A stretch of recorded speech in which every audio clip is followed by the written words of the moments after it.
丝瓜到底怎样炒才鲜嫩爽口，还不发黑不出水呢 ？Hello， 大家好，我是阿鹏。今天阿鹏呀就用丝瓜和鸡蛋给大家分享一道特别好吃的家常美食——丝瓜炒鸡蛋。这样子炒出来，丝瓜翠绿爽口，而里面的鸡蛋滑嫩还不腥。这是一道既简单又好吃，而且还清淡不油腻的家常菜。出锅以后老少皆宜，而且做起来呀也非常简单的。好了，接下来就跟着视频一起来看一下吧。首先，我们准备2条新鲜的丝瓜。丝瓜要想做得好吃，那么在挑选的时候要选择嫩一点的。那么我们该怎样去分辨丝瓜的老嫩程度呢？我们可以轻轻的按压一下丝瓜，偏硬的同时还略带一些 Q 弹的。如果丝瓜长老了，里面长出丝瓜籽了，那么按下去会比较偏硬一点。里面长出丝瓜籽了，那么这条丝瓜呀就不好吃的了。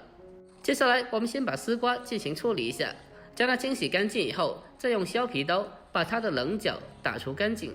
这种带棱角的丝瓜呀，它的瓜皮不要全部削掉，我们要保留些许的丝瓜皮。这样子炒出来的丝瓜，它吃起来会更加的鲜嫩又爽口。大家可以看一下，只需要像我这样子把它的棱角打除干净就可以了。我们将丝瓜打去棱角以后，紧接着再用自来水将丝瓜给它清洗一下。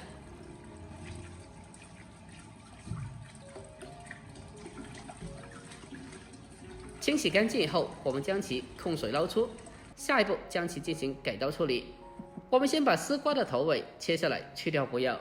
下一步我们将其进行分切一下，把它改刀切成小块。这种改刀的方法我们叫做滚刀切，将其改刀切成滚刀块。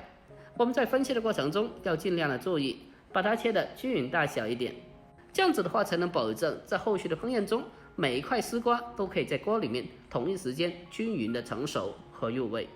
如果切到一块大一块小的话，那么在炒制过程中，大的那一块才刚好成熟，而比较小一点的已经是软烂掉了，过熟掉了。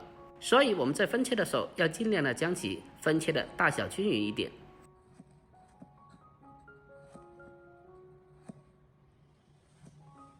我们将丝瓜全部改刀切成小块以后，紧接着先给它装在盘子里面备用。下一步我们再准备另外一款配料，准备3个新鲜的鸡蛋。我们先把鸡蛋打进碗中，然后再往里面添加少许的食盐入个底味，少许就可以了。然后再用筷子把它搅拌一下，把鸡蛋给它充分的搅拌均匀。我们将它持续的搅拌一小会，把里面的蛋黄还有蛋白给它充分的搅拌均匀。接着先把蛋液先放开一旁备用。下一步我们再准备大蒜少许，先把大蒜根部切下来去掉不要，然后紧接着再用刀把大蒜拍一下，将大蒜拍扁。经过拍过以后，可以让大蒜的味道可以更好的释放出来。最后我们再将其改刀切成蒜末。大蒜呀我们可以多准备一些，这样子它的蒜香味会更加浓郁。我们将小料改刀切好后，先给它装起来备用。所有的主配料都准备好了，下一步我们先提前的准备些料汁。小碗里面添加适量的食盐，还有一点点的白糖，再添加少许的鸡精，还有一点点的蚝油，再添加少许的淀粉，最后再往里面再添加一点清水，然后再用勺子将它搅拌一下，将调料给它充分的搅拌均匀。大家在烹饪之前可以像我这样子提前的准备些料汁，这样子可以大大的缩短烹饪的时间，避免到时候手忙脚乱的。我们将其充分的搅拌均匀之后，接着先放开一旁备用。下一步我们开始烹饪。首先锅中烧水，往里面添加适量的食盐，增加底味，然后再往里面再添加一点点的花生油。我们在青菜焯水的时候添加少许的油，可以让焯水出来的青菜颜色翠绿，不容易发黄变色。我们等到锅中的水完全烧开以后，紧接着再把切好的丝瓜放进来，把它焯水一下。丝瓜下锅以后，我们再用锅铲给它轻轻的搅动一下，让丝瓜可以均匀的受热和成熟。这种丝瓜呀，它是非常的容易成熟的，所以我们在焯水的时候不需要焯水太长时间，全程开大火把它焯水差不多1分钟就可以的了，避免长时间焯水造成丝瓜过熟。丝瓜过熟以后吃着就不好吃了。我们将丝瓜焯水大概1分钟，接着用漏勺先给它控干水分，捞出来，先装在盘子里面备用。下一步，我们再重新起锅，往锅里面添加少许的油，油热以后，我们再把鸡蛋液放进来。鸡蛋液下锅以后，我们开中火，把蛋液给它快速的翻炒一下，将鸡蛋液给它翻炒至成熟凝固。这个鸡蛋呀，正常来说不需要翻炒太久的，我们只需要把它翻炒至全部凝固就可以了。但是如果想要吃老一点的鸡蛋，那么我们就翻炒久一点就是了。我们将鸡蛋翻炒至成熟以后，接着先给它盛出来备用。下一步再重新起锅，下切好的蒜末，开小火先把它翻炒一下，先把蒜末炒出香味。我们将蒜末炒香以后，再把简单焯水过后的丝瓜重新回锅，然后将火候改为大火，把它快速的翻炒一下，将其翻炒均匀。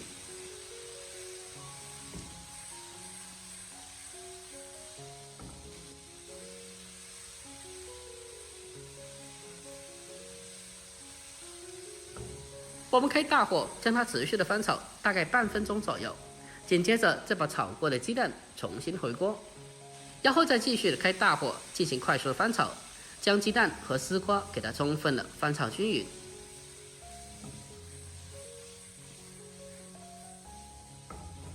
这个时候我们开大火将它快速的翻炒大概1分钟左右，把丝瓜给它翻炒至完全的熟透。下一步我们开始进行调味，把提前调好的料汁倒进来，调料下锅以后，我们立刻马上用锅铲将它快速的翻炒均匀，让料汁充分的化开，把食材给它翻炒至入味。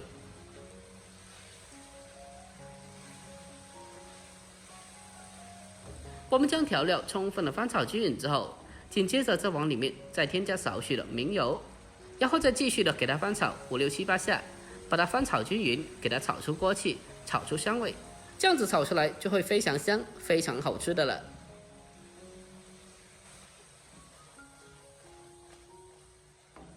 就这样子，一道简简单单又特别好吃的家常美食——丝瓜炒鸡蛋，我们就制作完成了。最后将它关火，出锅装盘，就可以美美的开吃了。这样子炒出来的丝瓜颜色翠绿，而且吃着脆爽可口。最关键的是，这道菜吃着清淡不油腻，而且老少皆宜。如果这道菜大家也喜欢的，那么可以收藏起来，改天也不妨给家里人也试做一下。好了，今天视频就到这里，喜欢的记得点赞关注、留言并转发哦。关注我，关注天天相见厨房，我们下个视频再见。